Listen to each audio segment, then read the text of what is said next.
Mekanisme kontraksi otot. Mekanisme kontraksi otot berhubungan dengan pergeseran filamen tipis atau disebut aktin dan filamen tebal atau disebut miosin, dan dikenal dengan teori pergeseran filamen. Ini adalah gambar struktur kontraksi otot menurut teori pergeseran filamen. Yang atas adalah saat otot berelaksasi dan yang bawah adalah saat otot berkontraksi. Untuk gambar yang atas, pada saat otot berelaksasi, filamen aktin dan miosin bergeser ke posisi semula sehingga bentuknya memanjang. Gambar yang bawah adalah saat otot berkontraksi. Untuk membuat otot berkontraksi, filamen miosin bergeser di antara filamen aktin sehingga sarkomer memendek. Hal itu menjadikan pita A dan pita I mendekat. Pita A dan pita I mendekat karena filamen aktin memasuki zona H, sehingga filamen aktin saling tumpang tindih dengan filamen miosin.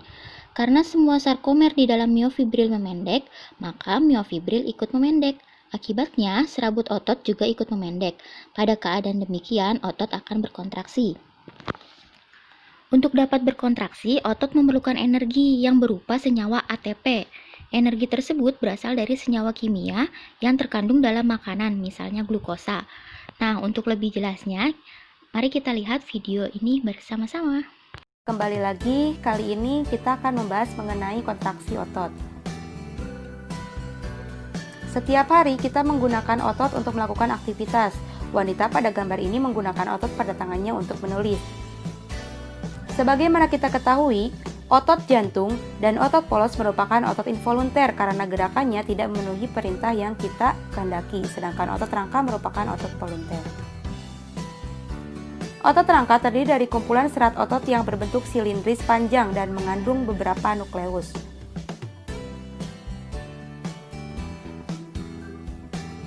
Otot rangka akan berkontraksi dan berelaksasi ketika menerima sinyal dari sistem saraf. Neurotransmitter merupakan tempat pertukaran sinyal. Disinilah tempat terhubungnya bulb sinaptik akson terminal dan serat otot. Selanjutnya, serat otot terdiri dari banyak miofibril. Miofibril mengandung unit kontraktil yang disebut dengan sarkomer. Sarkomer berdekatan satu sama lain sepanjang miofibril. Setiap sarkomer terdiri dari filamen protein yang tebal dan tipis. Karena itulah otot ini disebut dengan otot lurik.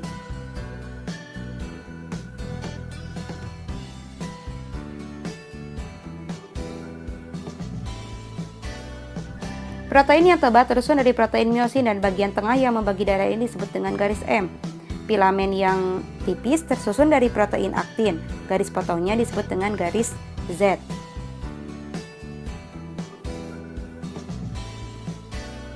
Nah, karena itulah sarkomer dapat memendek pada kedua sisinya. Meskipun antara filamen digambarkan sebagai pergeseran, sebenarnya filamen miosin benar-benar menarik aktin sepanjang-panjangnya. Cross bridges atau jembatan yang menjadi penghubung aktin dan miosin mengarahkan tenaga untuk bergerak. Inilah yang disebut dengan mekanisme kontraksi otot.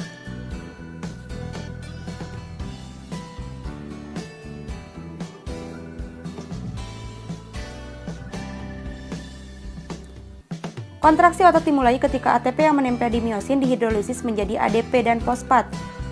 Hal ini menyebabkan kepala miosin bisa menempel pada aktin dan membentuk jembatan aktin-miosin.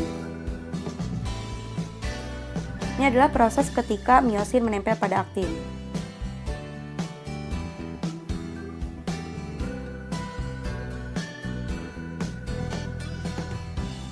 Selanjutnya, ADP dan fosfat akan dilepas, namun miosin akan tetap melekat pada aktin sampai datang lagi ATP yang baru yang menempel di miosin. Hal ini adalah saat ketika otot berelaksasi, dan siklus ini akan terus berulang.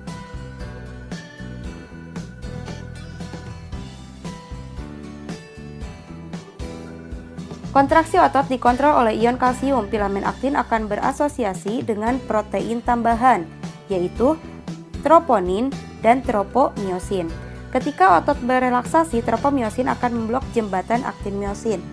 Ketika kadar ion kalsium cukup tinggi dan terdapat ATP, maka ion kalsium akan berdekatan dengan troponin, sehingga akan menyebabkan daerah aktif tropomiosin yang semula tertutup oleh troponin.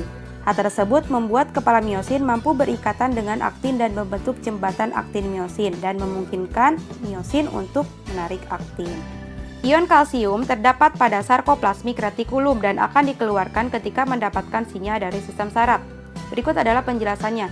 Neurotransmitter dilepaskan dari neuron dan mengikat reseptor yang mendepolarisasi selaput serat otot. Impuls akan bergerak ke tubulus T dan membuka retikulum endoplasmik. Ion-ion Ca akan mengalir ke miofibril dan memicu terjadinya kontraksi. Hal inilah yang menyebabkan terjadinya pemendekan otot.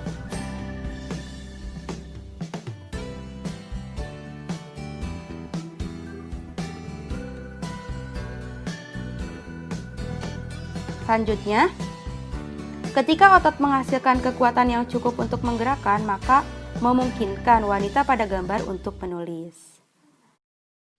Macam-macam gerak terbagi menjadi dua, yaitu gerak sinergis dan gerak antagonis. Yang pertama, gerak sinergis. Gerak sinergis terjadi apabila otot-otot pendukungnya bekerja saling mendukung. Artinya, otot-otot tersebut berkontraksi secara bersamaan dan berelaksasi pun secara bersamaan untuk menghasilkan satu gerak bagian tubuh. Contoh gerak sinergis adalah gerak yang dihasilkan oleh otot-otot punggung, gerak otot antar tulang rusuk ketika menarik nafas, dan gerak otot pronator yang menyebabkan telapak tangan menengadah dan menelungkup. Yang kedua, gerak antagonis. Gerak antagonis terjadi apabila otot-otot pendukungnya bekerja saling berlawanan, yaitu satu otot berkontraksi dan otot pasangannya berelaksasi. Otot-otot antagonis itu melekat pada tulang yang sama. Contoh gerak antagonis adalah gerak lurus dan menekuknya siku atau lutut. Gerak antagonis pada siku disebabkan oleh otot bisep dan trisep yang melekat pada tulang lengan. Jika bisep berkontraksi, maka trisep berelaksasi, begitupun sebaliknya. Contoh gerak antagonis lainnya adalah gerak abduksi dan aduksi, dan ada juga gerak depresi dan elevasi.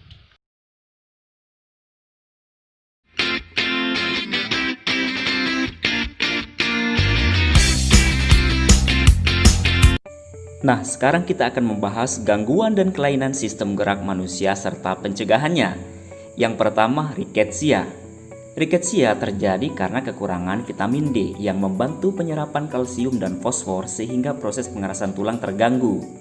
Penyakit ini terjadi pada anak-anak. Riketsia menyebabkan tulang kaki tumbuh membengkok. Penyembuhan dan pencegahan dari penyakit ini adalah dengan penambahan kalsium, fosfor, dan vitamin D ke dalam menu makanan. Vitamin D dapat diperoleh dari makanan, suplemen, dan berjemur di panas matahari pagi. Yang kedua, osteoporosis. Osteoporosis disebabkan karena kekurangan kalsium. Osteoporosis umumnya terjadi pada orang dewasa dan orang tua. Orang tua biasanya menghasilkan lebih sedikit hormon sehingga osteoblast sebagai pembentuk tulang kurang aktif dan massa tulang pun jadi berkurang. Tulang yang kekurangan mineral akan menjadi rapuh dan mudah patah. Berikutnya, artritis. Artritis adalah penyakit sendi. Penderita penyakit ini mempunyai tulang rawan sendi yang rusak. Kerusakan ini menyebabkan sendi menjadi sakit dan bengkok. Kadang-kadang sendi yang terkena artritis tidak dapat digerakkan. Rematik adalah salah satu bentuk artritis. Beberapa hal yang menyebabkan penyakit artritis ini adalah metabolisme asam urat yang terganggu, sehingga asam urat tertimbun pada sendi dan menyebabkan sakit terutama pada jari-jari tangan maupun kaki. Penumpukan kapur di antara dua tulang mengakibatkan sendi sulit digerakkan dan kaku. Upaya untuk mengurangi terjadinya artritis yaitu dengan mengonsumsi makanan yang seimbang. Berikutnya, fraktura atau patah tulang. Tulang memiliki struktur kuat dan lentur, namun demikian tulang juga dapat patah.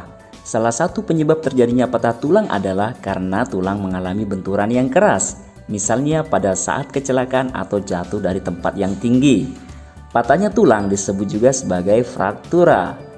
Ada beberapa jenis fraktura, secara umum dapat dikelompokkan menjadi fraktura tertutup dan fraktura terbuka. Jika tulang yang patah tidak sampai menembus kulit disebut dengan fraktura tertutup. Fraktura terbuka terjadi jika tulang yang patah keluar menembus kulit.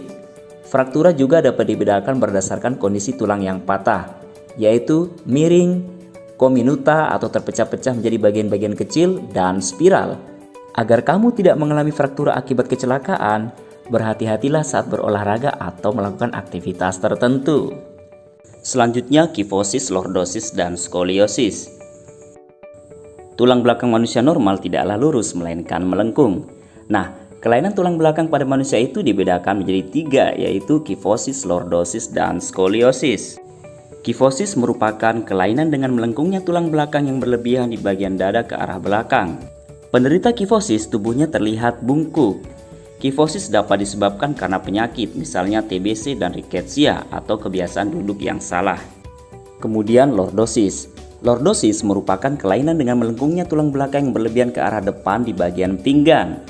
Orang yang mengalami kelainan ini, pinggangnya terlihat lebih menonjol ke depan. Lordosis dapat disebabkan karena perut penderita yang terlalu besar, misalnya karena hamil atau kegemukan, rickettsia atau kebiasaan duduk yang salah. Selanjutnya adalah skoliosis. Skoliosis adalah melengkungnya tulang belakang ke arah samping. Skoliosis dapat disebabkan oleh polio atau kebiasaan duduk atau berposisi yang salah. Nah, bagaimana upaya menjaga kesehatan sistem gerak manusia? Yang pertama, meningkatkan kandungan kalsium dalam asupan makanan. Yang kedua, berjemur pada sinar matahari pagi karena sinarnya sangat baik untuk membantu pembentukan vitamin D. Yang ketiga, memperhatikan aktivitas fisik yang cukup setiap harinya. Dan yang keempat, menghindari kebiasaan sikap tubuh yang salah, misalnya dengan cara duduk yang benar, yaitu tulang belakang harus dalam posisi tegak. Saat tidur pun sebaiknya memakai alas yang datar dan padat agar posisi tulang belakang tetap lurus.